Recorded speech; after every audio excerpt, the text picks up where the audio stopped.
Hello, I'm Dr. Angie McCartney. And I'm Ruth McCartney. Welcome to TeaFlix, where each episode's intimate conversation features a fascinating guest across the spectrum of Beatles world, pop culture, Grammy winners, the music industry, chefs, producers, music stars, actors, and more. So bottoms up and join us as they spill the tea on TeaFlix. And it says we're live. Oh, jolly good. Once Parts again. of me, I've got my real hair today. Yeah, her hat's in the wash today. I've given my wig a day off, yeah. So happy 10th of June, everybody. Halfway through summer. Do you realize on the 21st, the nights start drawing into Christmas? We'll have to get Martin to get the tree down. Get the tree down. Anyway, so we're really excited about our old friend and guest joining us today. He's in between gigging. I don't know where he found the time for us, but after some 30 plus years, our guest Herman Matthews has accomplished quite an impressive resume and has created a strong foundation for some of the industry's finest artists. He's dubbed the Groove Guy and often called the Hermanator. Herman moved to Los Angeles from Houston, Texas with just one thing in mind: to work. He's had the great fortune of working with such artists as Kenny Loggins, Richard Marx, Tower of Power, the Isley brothers, Kirk Whalum, one of my personal favorites, George Duke, Bob James, Timothy B. Schmit, Tom Hughes, Hugh Laurie, Greg Adams and East Bay Soul, Patty Austin, are you keeping count? Chris Botti, James Ingram, Boney James, Stephen Stills, Edgar Winter, one of our old clients, or still client, Luther Vandross, Celine Dion, Patty Austin, Sheryl Crow, Babyface Edmonds, Chaka Khan, Carole King, the list goes on and on. Fee Waybill, Diane Reeves, Kenny G, another McCartney client, yeah. Maxi Priest, another favorite, John Farnham, Snuffy Walden, and it just keeps going. During the early 90s, he was a member of the house band Into the Night, starring Rick Dees. I wonder how many of you remember that great show. I do, yeah. And he's even appeared on some long-lost Ruth McCartney tracks produced by Barry Coffin. Did you ever get paid? We'll find out in a minute. Herman was a member of the soul funk horn band Tower of Power from 94 to 98, another McCartney client. And he's recorded CDs Sold Out and Rhythm and Business, co-writing and singing the title track of Rhythm and Business. He's been the first call subbing for David Garibaldi, touring with the band in 2015 and 17. And Matthews was literally touring nonstop in the year 2017, juggling between touring acts Timothy B. Schmit, Kenny Loggins, Tower of Power, and Richard Marx. Drummer extraordinaire Peter Erskine of Weather Report and Steps Ahead put it very simply: Herman Matthews is the most powerfully funky drummer I've ever heard. Count me in as one of his biggest fans. And legendary drummer James Gadson, who's played with Bill Withers, Charles Wright's Watts 103rd Street Rhythm Band, says Herman Matthews is simply the truth. So to tell us the truth and get it all out in paradiddles, here is, without further ado, Mr. Herman Matthews. Hi, Herman. Come on down. Hello. How are you? Good. Good. Great Lovely to see you. And thanks again for taking the time. I know you're gigging, so... Yeah. Well, it is indeed my pleasure to be here. Thank you for asking me. And, our pleasure. And as I hear the reading of the resume, it just sounds like I can't keep a gig. My goodness. No, I think it sounds like you're in demand. Absolutely. Yeah. They're all fighting over you, obviously. So now, I'd like to ask you about the early years. You grew up in Houston, Texas. Yes. How did that musical environment shape your rhythm and your groove early on? You know, it was a perfect environment to grow up in as a musician. Houston, a lot of wonderful, incredible musicians. And it wasn't, it's not like LA or New York or Nashville where, you know, it's overpopulated with musicians. So I had the opportunity to do a lot of playing with a lot of older musicians and kind of got my footing, you know, working with the, I guess I would consider them my heroes. Yeah. You know, so I had a wonderful opportunity to learn my craft. That's great.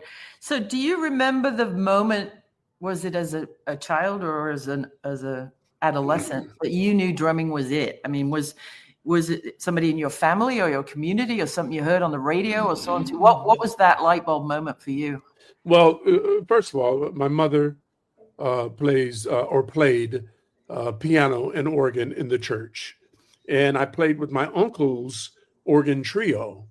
And I mean, his shtick was, here he is with his two nephews, and we were the kids, and we were playing in what my mother would call juke giants. Yes. And that was that. But really early on, I was watching the Lawrence Welk show. Oh, good grief! Right, that's how long ago that was. And I looked up and I saw the drummer playing, and I said, "That's what I want to do." So that was like at age 7. Well, I was going to say, how old would you be?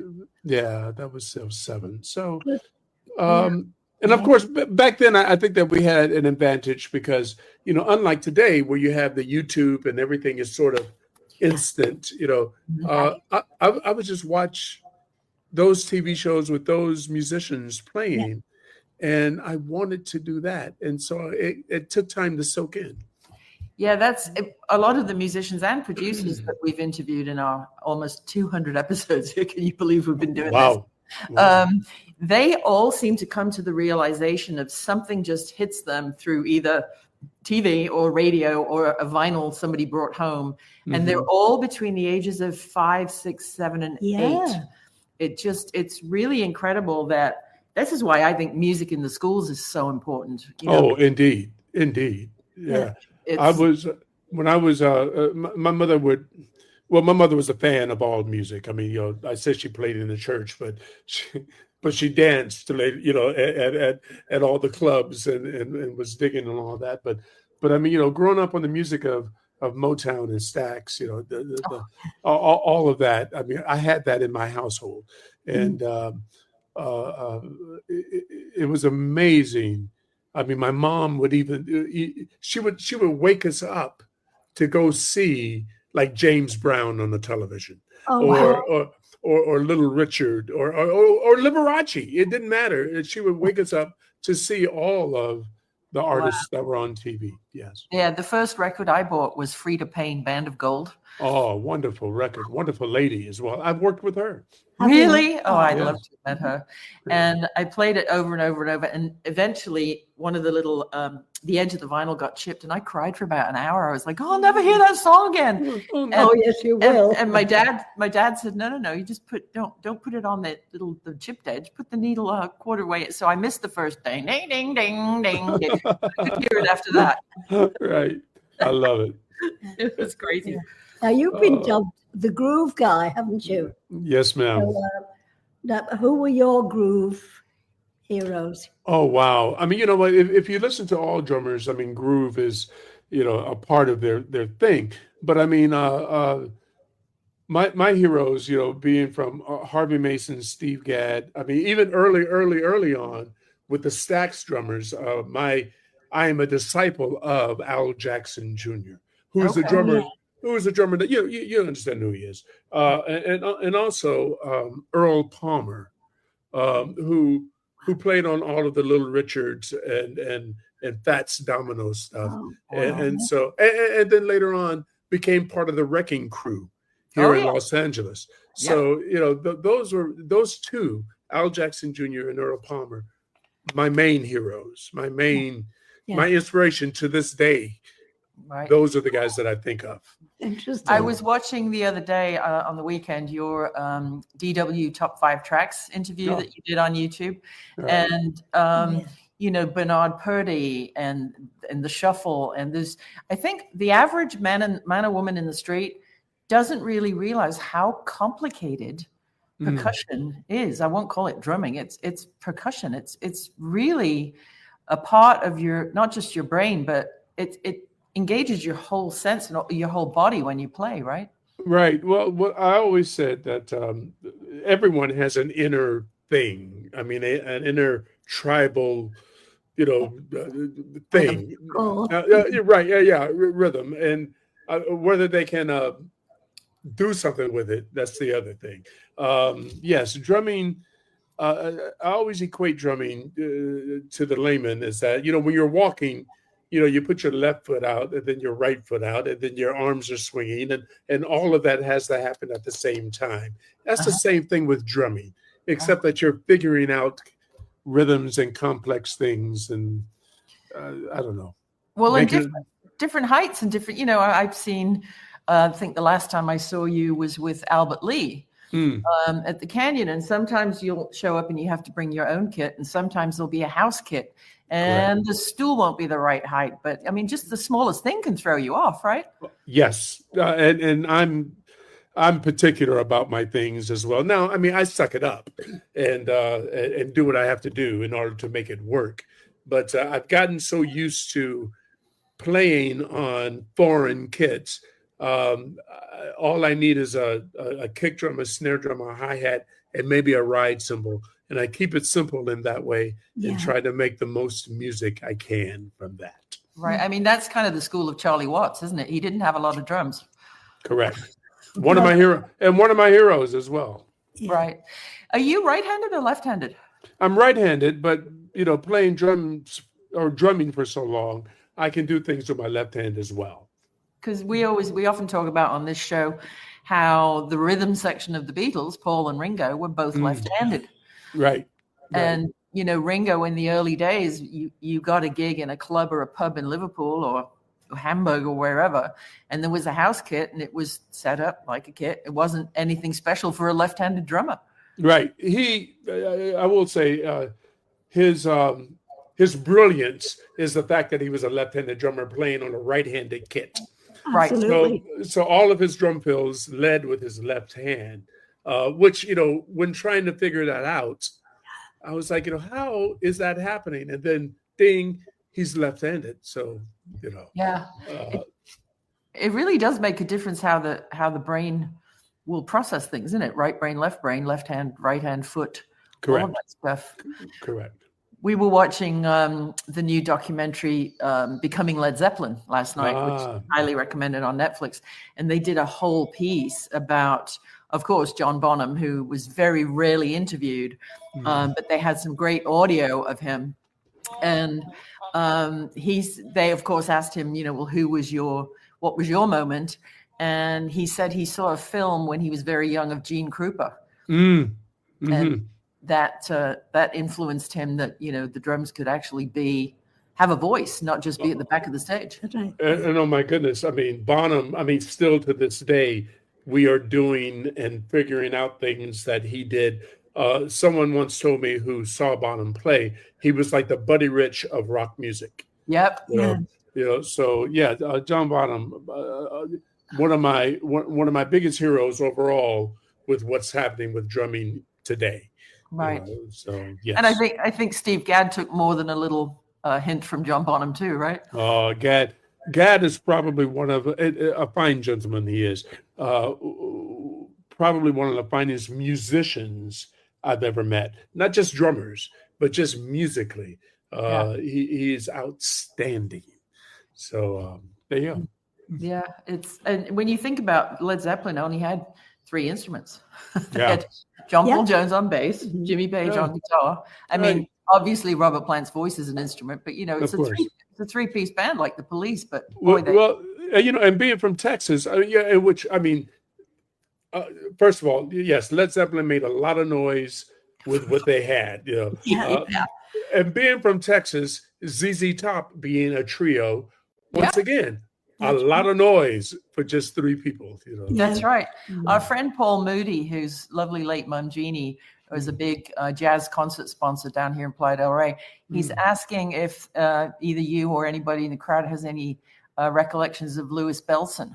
Okay, Louis Bellson. All right.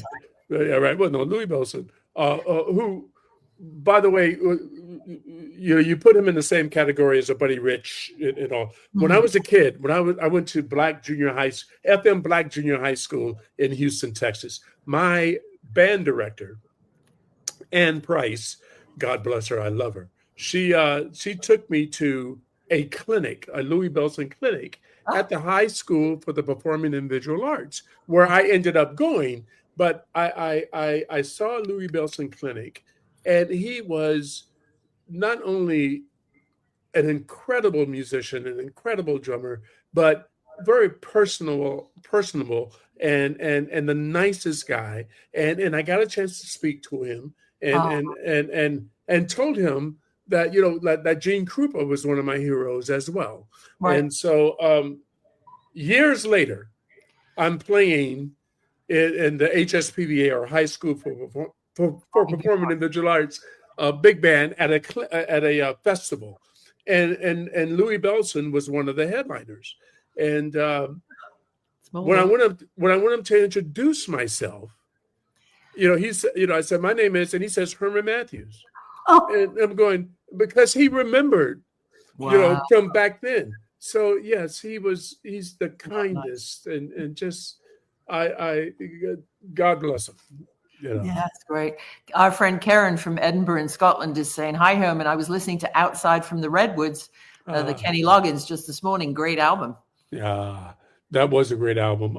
And by that time, I had already left Kenny Loggins, and I was on with Kirk Whalum to open for Whitney Houston. When I got back from rehearsals, there was a phone call or a message waiting for me from Kenny saying, Herman, can you fly out to the Redwoods or to that area?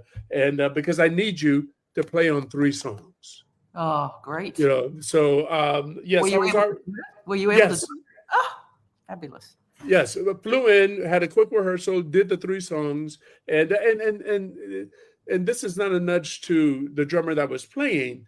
It was just that Kenny, and I love Kenny Loggins, but he can be a pain in the ass. So, so he was just used to a certain thing, and so yes, I was able to make that happen. That's great. Well, in this case, it worked out in your favor because he wanted the Hermanator groove on those 3 songs. So indeed. But isn't it great the way music ties the world? I mean, Karen's sitting in Edinburgh and we're all sitting in LA, and through a happenstance of Kenny Loggins calling, leaving you a message, he's able to hear you on those songs. Indeed. Right? Indeed. It's a fabulous thing. Is there a drummer out there? I'm going back to your DW interview. Is there a drummer out there or a specific track, like you mentioned Bernard Purdy's groove on early Aretha recordings? Oh, is there one fill where you say, damn, I wish I'd written that or thought of that or played that? Or oh my goodness, so many drummers. I mean, my heroes today,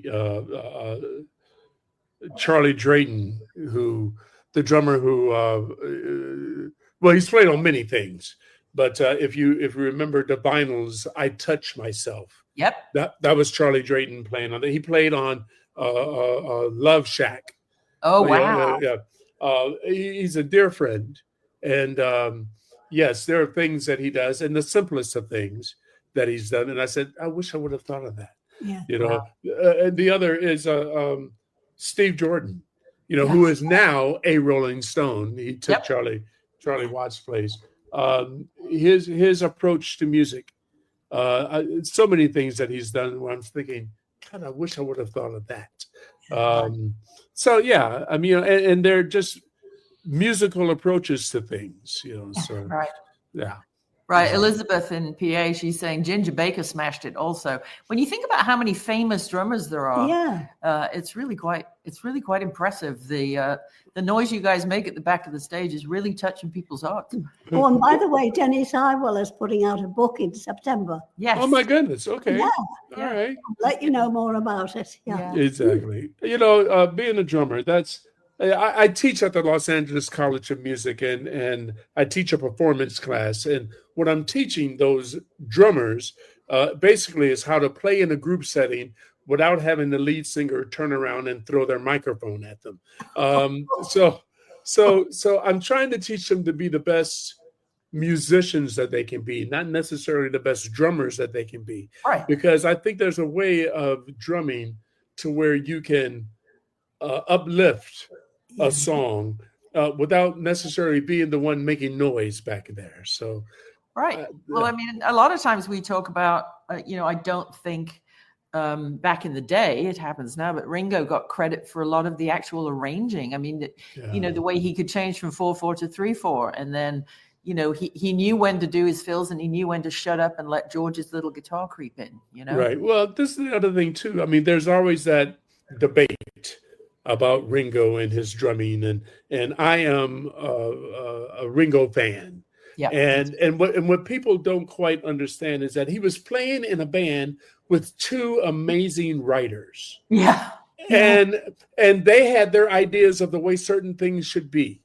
So here he is trying to navigate and step around, how to make this song happen with those ideas. I mean, Paul McCartney, a drummer, so he's trying to please him. He's trying to please, John. And I mean, two of the most gifted writers. Yeah. I mean, come on. I mean, so he was a great diplomat, right? Yeah. Right, a diplomat in trying to make that thing happen in a musical way. Right. So. Yeah. And always with a great sunny nature, good sense of humor. Yes. Handle things. Yeah. Our friend Barbara's saying, Herman, you are the heartbeat and the backbone. Very sweet. And some would say even the bus. What do you say? The bus driver of it all. Yes, but you're right. You're right. Yeah, the heartbeat of it. Yes. I remember when Paul first met Linda in the late 60s, and he brought her and her daughter Heather C. McCartney home, and he wanted to show Linda his Liverpool. And so I went with them to keep little Heather company, and we went to the old original Cavern on Matthew Street before they tore it down. Yeah. And it was a Saturday morning about 11:30. Of course, it wasn't open. They didn't open during the day in those days. And we found a cleaning lady going in, and Paul said, "Oh, can I go down with you? I want to show my girlfriend, the band room and the stage and this and that and the other." And he got it. There was a kit on the stage, and he got up and played the drums for me and Linda and Heather and the cleaning lady. There you go. Any stage, anywhere. Let's go. He can play the trumpet. If you show Paul an instrument, once he figures out which is the sharp end, he's the blunt end, and the blunt end. He's all over it. The true testament of a true musician. Absolutely. Now, Karen from Scotland is saying he said it on here many times, but Ringo's drumming on A Day in the Life is one of the best examples of ever placing drums in a song. Oh yeah. And we're still doing things that Ringo did. I mean, you're putting cloths over drums and doing. Ringo is magnificent. I got a chance to go to a session. He wasn't there, but I heard what he had put down. Yeah. As soon as he sat down and just played his feel, it was like, that's Ringo. It was amazing. That's right. I mean, speaking of course, because everybody has their favorite kind of drums. Ringo's always played that Pearl kit. But answer the question. Yeah. Well, you're known as a DW artist. What sets DW apart from other drum brands that you've played? Wow. I consider DW to be one of the most innovative drum companies. I mean, literally, they're tapping or finding the timbre of the shell. In other words, when you buy a DW kit or when you get a DW kit, it's all cut from the same tree. Wow. Really? You understand what I'm saying? Wow. So whereas other companies, you would have a 10-inch drum, a 12-inch drum, a 13, 14, 16, they would just get shells. Right. Whereas DW, it's all the same wood from the same tree. And then they also, you can tap each shell and it has a note, and that's what that shell is tuned to. Wow. So they'll even stamp the note on the shell saying this is where you should tune it. Wow. So I think a lot of people don't know that you can tune drums. Oh yeah. Oh, most definitely. You have. I mean, I guess when you hear drums and everything is right, you don't notice. But when it's wrong, then you can definitely notice that things are not tuned correctly. Right. It's like a triangle made out of a coat hanger from the dry cleaners. Right? There you go. Correct. It's not going to sound the same. I didn't realize DW cut them all from the same tree, though. Good grief. Well, when they, this is sort of back in the old days, all of the top of the line drums, all of them were, they used one shell, and they were called Keller shells. So basically they all used the same wood, same company, and then they stamped their name on it. branding. Now DW manufactures their own drum shell. Oh, So, wow. they whether it be wood from Lake Superior or wood from Stradivarius or wood from, it's all, they cut it, shave it, mold it themselves now. Wow. So, Martin's asking, what about Ludwig, which was he's got the name Ludwig in his family. Right.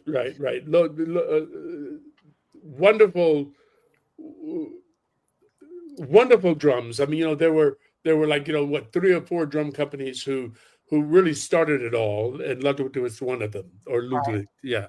Yeah. I still, I mean, if you can find, an old Gretsch, an old Ludwig, an old Rogers kit, built back in the day, get them. Rogers, yes, Rogers, yes. Whole thing. Yes. Amazing. Well, I mean, craftsmanship, I think, for a few years there went by the wayside, and they were probably, molding them out of some kind of formica plastic wood, and get the price down and make it cheap and whatever. But yeah, it's amazing what the human ear can hear, and the vibration of the human body can. You can tell the difference. You just can. It's the brain. It's the brain. And I mean, to a certain degree, it doesn't matter the brand of drum, as long as you can tune it correctly and make it sound good. I just purchased a Kent snare drum. Kent was sort of like the first like most drummers, their first drum kit. Mine was from Sears, and it was an Apollo kit. But I found this Kent snare drum that I don't think the person who was selling it understood what it was. Okay. And got it at a very reasonable price. And I just took it in to have it refurbished. And it's an amazing drum. That sounds amazing. I called Steve Jordan and asked him about it, saying, "Hey, man, this is what I'm getting for this Kent drum." And he says, "If you don't buy it, I will." So. Oh, wow. I bet if the seller is watching right now. I know, right? Yeah. That's funny. Yeah. So that kind of nicks my next question. Is there a specific kit or setup? So you do mix and match. You'll play a Kent with your DWs or my snare drums. I have. Yeah.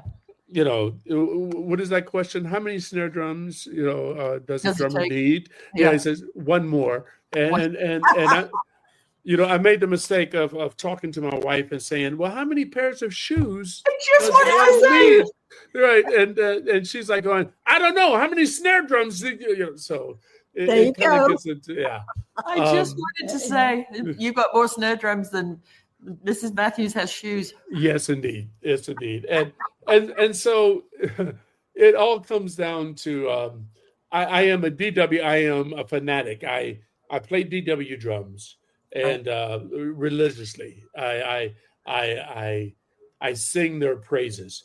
Right. Snare drums, I use everything from DW to Kent to I use all snare drums depending on the session, depending on the song. That is that determines the true voice of what you're playing. Right. Oh. And how about why do you think Zildjian is the most recognizable brand? It's the Coca-Cola of cymbals, isn't it? Well, Zildjian, because they started way back in the day in Turkey and the first family of cymbal making, Istanbul and all that back then. Now I'm a Sabian. I was just going to say it's right. Sabian is the other. I'm a Sabian. Now what people don't understand or realize is that Sabian is from Zildjian. Oh, right. There were 2 brothers. There another brother story. Wow. Right. There were 2 brothers, and with the big fallout, one of the brothers took one formula, and the other brother took the other formula, and the stipulation was you can't use the family name. You can't use Zildjian. So what they did, he took the first 2 letters of his first 3 children. Sally, Billy, and Andy, and made Sabian. Oh, Good So grief. yeah. Sabian is basically Zildjian, but the other formula. That's another brother story. I learned recently that the owners of Lidl grocery stores and Aldi are brothers, had a falling out, went separate ways. And also, when I lived in Munich, when I was making records with Barry Coughing, that you very generously played on some of them, Yes. and then I moved to Munich for my deal with the big mean Germans, BMG, and that Adidas and Puma are the Dassler brothers. Oh, wow. Adolf Dassler is Adi is his nickname, Adolf, Adi. Adi Dassler is Adidas, and he's the one that got the college. He was the older brother. They didn't have enough money to send them both to college and university. And the younger brother, Rudolf Dassler, never got the education that Adi did, but said, well, screw you, I'm starting Puma. There you go. Another story like that. I didn't know Sabian and Zildjian were related. Yeah. Same thing. Good grief. That's amazing. So we've talked a little bit about, your sessions and Houston and whatever. Ange was curious. Yeah. What was your first big break when you came to Los Angeles? And what advice would you give to younger musicians trying to break in today? Wow. Well, the whole thing about me moving to Los Angeles, I was working in a very popular band in Houston when Houston was vibrant, when it was booming with the entertainment and all. And one of those groups was with Barry, a group called New Toys. Eventually, it worked itself into, we're playing, 6 nights a week in one place. And filling the room. The place was just packed. And then eventually the oil kind of ran out of the Houston thing. And then everything, we went from playing to packed houses in Houston to playing an hour outside of Houston to the Holiday Inn where 4 people were. Galveston, right? Yeah, right. Or Baytown and Bay City and all those places. I decided driving home one night, I said, I'm going to move to LA. Well, it was either New York, Nashville, or LA, and I chose I chose LA because of the weather. Yep. And literally 3 days later, I get a phone call from Kirk Whalum. And Kirk Whalum says, Herman, I want you to be in my band. The only thing is, you have to move to LA. And so I went, okay, perfect, let's go. My second night in LA, I played a place called the Baked Potato. Yep. Oh, yeah. And my second and third night in LA after moving, and 4 sold out shows there. And I got, I guess, the rest of my gigs or my first 2 major gigs from those 2 nights at the Baked Potato. You must have been pretty good. Well, not only pretty good, I guess. I mean, because you definitely have to deliver, but I was just in the right place at the right time. Yeah. So I'm thankful for that. Yeah. And I mean, I got an audition with Al Jarreau. I got my next gig with Bob James from those nights there, and so I was pretty fortunate. Yeah. That's and then Barry and Bruce Atkinson and Osama moved out here afterwards, right? And did a bunch of work with Steve Tyrell. Yeah, they did. Yes, they did. They did. Soon after, I mean, when I had the idea to move to Los Angeles, soon after that, everyone else joined me. So that's right. Okay. No, that was how we met through Barry and Steve. Correct. I mean, Steve is still a client of ours to this day. I mean, all right. There you go. 30-something years. It's truly amazing. The man with the voice. And how. Absolutely. So how do you adapt? You've got Tom Jones. You got a Tom Jones gig on one side, but then you're in the band of Tower of Power. How do you mentally prepare or adapt to all of the different, not just creative styles of music, but the personalities and the tour? Do you just kind of go with the flow, or do you have a plan to deal with people? Well, that goes into with the advice of giving to young people, as you were saying there. The thing is, listen to everything. Listen. I mean, I was fortunate enough to grow up in a household where, I would listen to Motown, Stax, and the whole Philadelphia thing, and Memphis, but also too turn on the radio and hear the Beatles and hear the Rolling Stones and hear the Captain and Tennille. And, I mean, everything. Music. It was always music. And not only that, I mean, I was playing jazz and big band as well. So listening to big band music and the music of my grandparents and all of that, you have to be a lover of music. Yeah. And so working with, say, a Tom Jones, and I get this question a lot, going from Tom Jones to Timothy B. Schmit to Tower of Power, just, and one would think that there's a difference, and there is. But for me, all I'm doing, I'm playing the same way and just playing musically, or as musically as I can, just trying to lay down the foundation of the groove and the beat of it. Now, with Timothy B. Schmit, I have to play a little more gently, and that's more of a singer-songwriter thing, and playing with Tom Jones, I love doing that because he had hits in every decade from the 60s. All the way up to now. Up to now. So that was a challenge because I was trying to mimic the drummers from England and the drummers from, that he had back in those days. Now working with Tower of Power, I mean, I want to say all of the musicians, we were fans. So what Garibaldi or David Garibaldi was doing back then was basically playing like the drummers that grew up in my neighborhood. They were playing a certain kind of funk. So I grew up with that. So, it's just wrapping your mind around the different categories, I guess, of music. And I mean, it's obvious it's in your blood. So, I mean, it kind of has to be. You can teach somebody an instrument, but the rest of it just has to be organically there, right? Yeah, correct. You're right. Yeah, and aren't we blessed when we find in life what we're good at and what we enjoy to do? And share it with people. I mean, there are missed planes and lost luggage and crap food, but at the end of the day, when you think how many people you have made happy. It's got to be so rewarding. That's the other thing too. When I catch myself complaining, I'm like, well, wait, what are you? Why? I mean, exactly. I always say I've been lucky, fortunate, and blessed to do the thing that I'm doing, and still doing it at age 64. So you're just a child.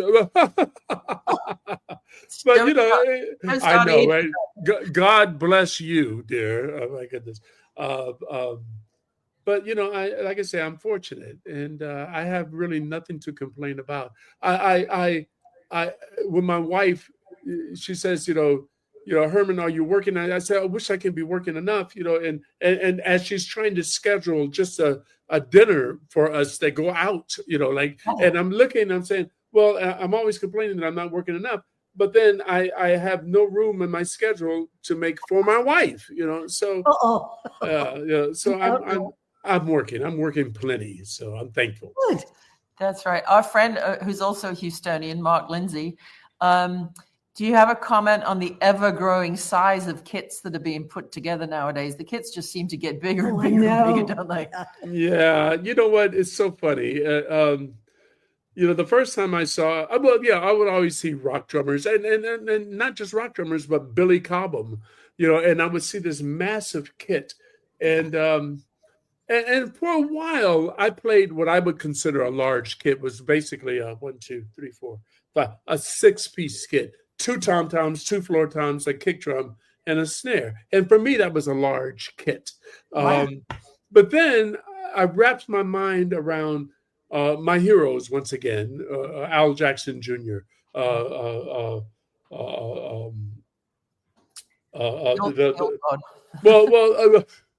old guard, right? Well, the old guard. I mean, Earl Palmer's, the Ringos. When I would see him making the music that he was making, I was like, wait a minute, the Charlie Watts. I mean, it was the jazz players who were playing a 4-piece kit.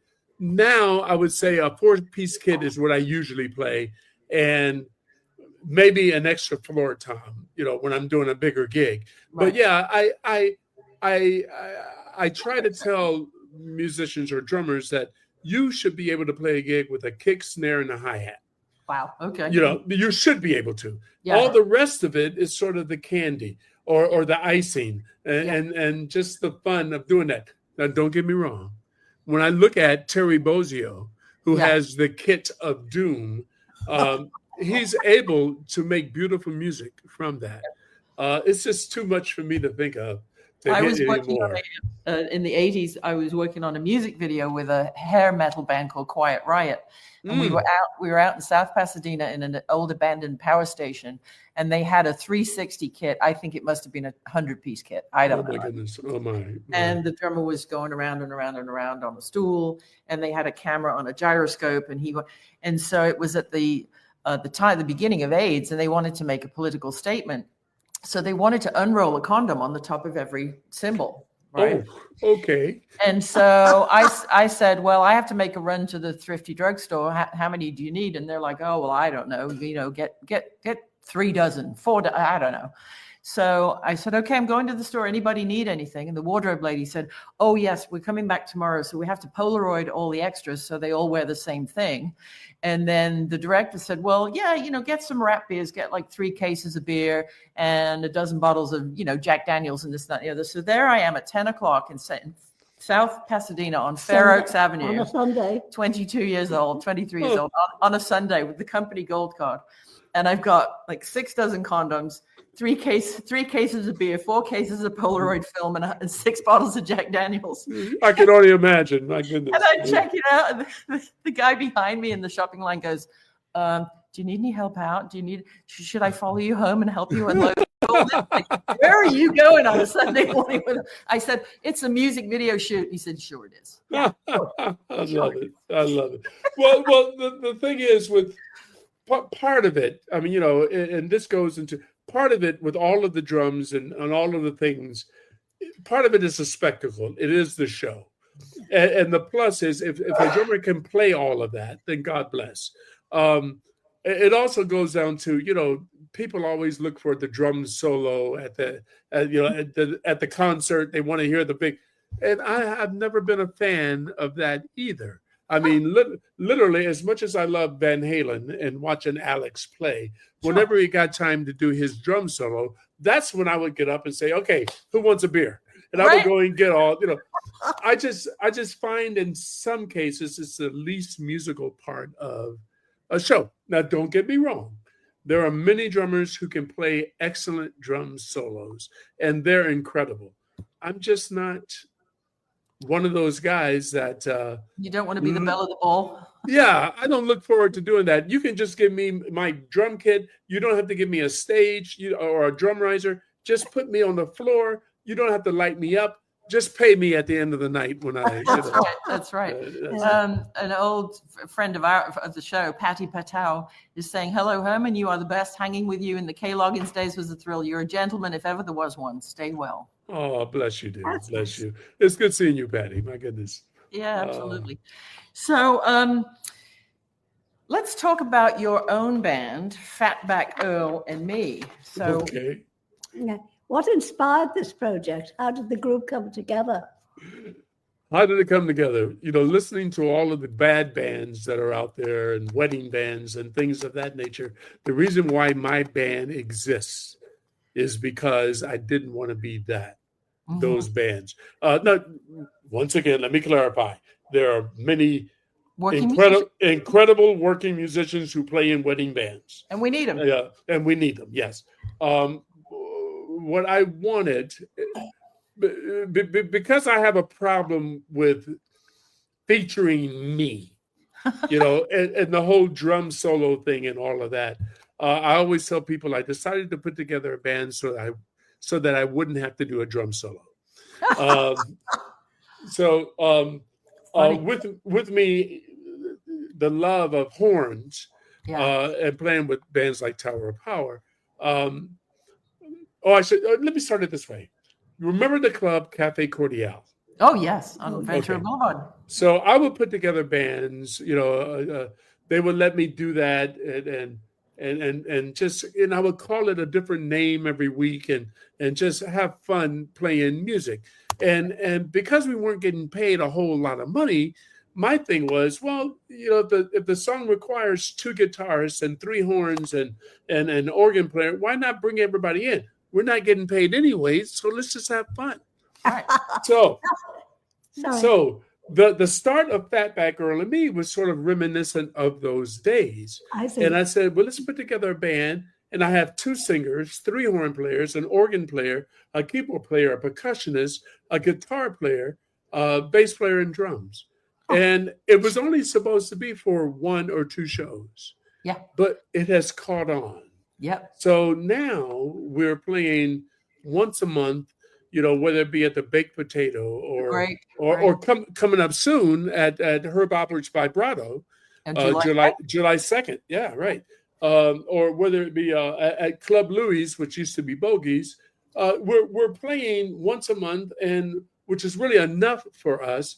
But it's sort of a kind of a band. If you know who the Tedeschi Trucks band is, yep. Or the Allman Brothers band, if those bands signed to Stax Records, that's the kind of band Fatback Earl and Me is. Oh, right. Yeah. That's, you can also find much more about that and the gigs on Herman's website, which is scrolling across the bottom, hermanmatthews.com. Yes. So yeah, I mean, you play up, you even go up to Ventura, to the Grape, and you're all over the place, aren't you? Well, we're trying to be. I'm trying to find a club with a stage big enough for the band. Yeah. You know, yeah. Now, which doesn't explain the Baked Potato, which is worth the price of admission just to see all of us get on that little bitty stage. Right. But we had Don Randy on here a couple months ago. He's a character. Don, I love Don. That's great. Yeah. He's the godfather of keeping all that going. God bless him. Survived through COVID and all of it. Yes. That club is a blueprint for what to do. You know, so. No, and his son is heavily involved. He's a great guy. So you mentioned you're playing Vibrato Grill and Jazz on July 2nd. Oh yes. For the first time, it's our debut at that club. Oh. Great. And my thing is that I mean, you know, this is how you every time you want to get a gig someplace, you take the worst night and you prove to them that you can build it up. Yeah, I see. You know, so when they offered us Wednesday night, and I was like, that's going to be tough. But we did it at the Baked Potato on a Monday night, and we sell out. So if I can manage to sell out at Vibrato on a Wednesday night, we've proven ourselves. But it's a holiday week too. I think a lot of people will be off work, and that, you know, it's Wednesday is probably the new Friday for that week because the 4th of July falls on Friday. From your mouth to God's ears, I'm hoping that happens. Right. I mean, what a great way to start the weekend up at Herb Alpert's joint with you guys and all of the fabulous music. It's a and whatever. lovely venue, isn't it? Yes, I it love is. it. Yeah. It is, and it's great because it's accessible from the west side, the valley. It's in a perfect spot. Great music, great food, great people, and good sound. I love the sound in that room. A wonderful bar. Yeah, a wonderful bar. Yeah. Speaking of which, we would love to thank you once again for making the time for us today. I know how crazy busy you are, but our regular viewers will know that the Limerick lady here, Angie, has a book called Mrs. McCartney's Liverpool Limericks and Other Random Irish Haikus. I love it. So we have written you your own personalized limerick. So if you're sitting comfortably, we shall. Yes, please. And a 1, 2, 3. Herman's drums dance as smooth as a breeze, with a shuffle that aims just to please. In a jazz club at night, Herman swings left and right, make him rhythm look groovy with ease. Ta-da! That's wonderful. God bless. I love you both. I love you too. I'm so glad we hooked up again. It's been way too long. Okay. And please give my love to your lovely wife. I will. Thank her for sparing you for an hour. Now go take her to lunch. I know, right? Exactly. Exactly. Take care of folks. All right. HermanMatthews.com, all the latest and greatest. We'll see you kids all of a sudden. Bye-bye. Bye.